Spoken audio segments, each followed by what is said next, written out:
Hi there, welcome to Hyundai Power Products. My name's Adrian and today we're going to look at doing some routine maintenance on your HYM430SPER lawnmower. The spark plug is located here underneath the spark cap on the left hand side of your valve gear.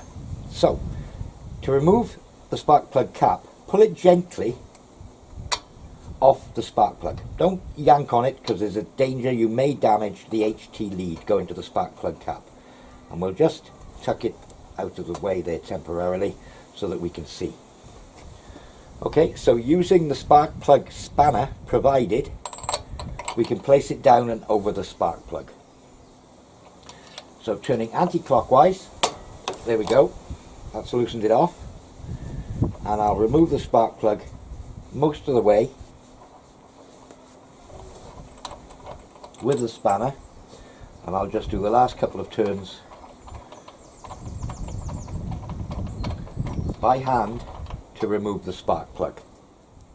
Now this spark plug is an F7 RTC spark plug, and these are readily available from our parts department. So to replace the spark plug, not using the spanner, just screwing it in by hand, you'll line it up with the hole and screw it in as far as you can by hand. If you use the spanner, this leads to a danger of cross-threading the spark plug, but if you can screw it in by hand, there's no danger of cross-threading. So again, back on with the spark plug spanner, clockwise this time, and tighten the spark plug. If you've got a new spark plug, it does have a compressible ring underneath, and you may need to turn it perhaps 3/4 of a turn once it gets home, but you will feel the resistance when it's tight. So we'll remove the spark plug spanner and replace the spark plug cap back into position, and that's the spark plug changed. Well, I do hope you found this demonstration useful.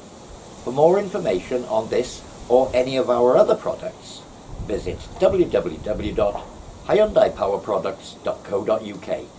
I've been Adrian, and happy gardening.